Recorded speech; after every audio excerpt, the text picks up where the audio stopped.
displeasure as a result of displeasure that we have had over the past few weeks, getting 2 months on the Plateau. And as a representative of the people that was hit, sharing boundary at the same time with my next colleague's constituency that is also was hit, it's very important that we put the records straight.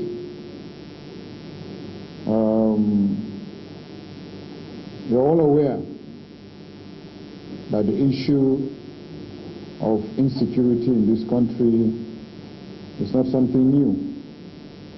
Virtually every constituency that a member is representing has been hit at one point or the other. The fact that mine is not new, but it's very, very serious. Jos and Plateau State being a city center that everybody and everyone wants to be part of. But what has bedeviled us became very serious and unfortunate. That one, we see some level of laxity and lack of serious political will. Two, in the sense that over the years we've been hearing about unknown gunmen, and most of our people that have been killed, justice have not been given to them. And most worrisome, if people are being killed, I won't want to bother you much with what has happened, but mine is we are looking for a solution. And I really want to talk about a way forward. That if people are being killed, the killed are being identified as being killed by unknown gunmen. But after a while, government will still call people from different angles and saying that they are signing peace pact with the community that were killed and with either headsmen or whatsoever group they might call to sign a peace pact to cease fire, that we should live in peace and so on and so forth. But if our people are being killed, we hear the word unknown gunmen. But if it's time to sign a peace pact,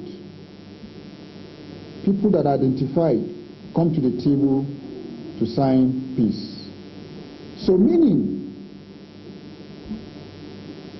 indirectly, the unknown gunmen are people that have been called to sign the peace pact with. So why is nobody being taken to jail? Why is nobody being tried in the court of law today as a result of the killings?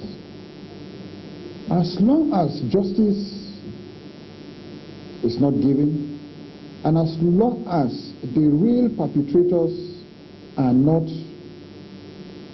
brought to book, we always have unknown gunmen, and we always have known people coming to sign peace pact with communities that were killed. Mine is that to government that we should be able to focus on giving justice to people instead of giving political peace, because political peace in any way never lasts. And again, with the recent discussion, especially on the Plateau in terms of land grabbing, that government brought out that there is a law, anti-land grabbing law, that have to do with if you have been chased from your land, that you go and use the code of law to go and chase the people that chase you with guns from your own land. That is so worrisome. And that is the area that I have a problem with political will. That let's come to the table and say it as it is, so that we will have a lasting peace on the Plateau and other communities that are being ravaged by these issues of insecurity. Unfortunately, we have lost so many lives, different theories, different stories, but the real victim, up to date, no justice. And as representative of the people, our call and our desire of our people is that we need justice, we need our lands back, whatsoever means, not us again going to court to go and get our lands when guns were used to chase us out of our lands.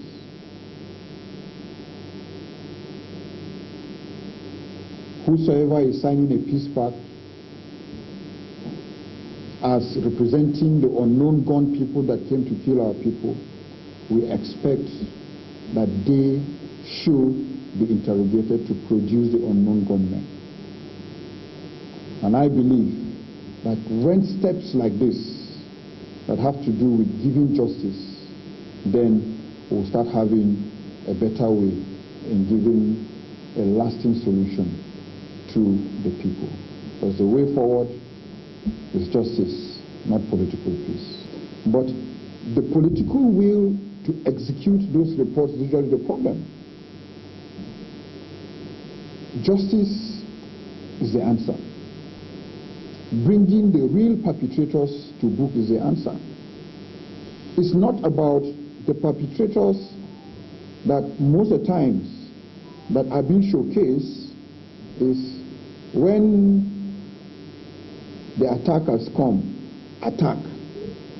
And when they leave, the youths within the community will come out to guard the community. Those are the people that at the end of the day are being arrested because they come out to defend themselves, while the real attackers have come, attack, retreat and gone. But the youths that come out to defend themselves are usually the victims. So where is justice? Because I can't imagine that a community is attacked, and at the end of the day, the people that are being arrested are youths from that same community. So which means they're the ones that went to attack their own community. It's irrational. So till the real perpetrators, intel that the security agencies usually bring out, is being executed by government in giving justice. And I always say it, and I stand, the only solution is justice. There is no two way about it. Because once justice is given, the next perpetrator will know that if he comes again, will be arrested. We're in the 21st century, for Christ's sake. So why can we be in the 21st century and someone will move from one location to another location with heavy guns and artillery and will not be detected?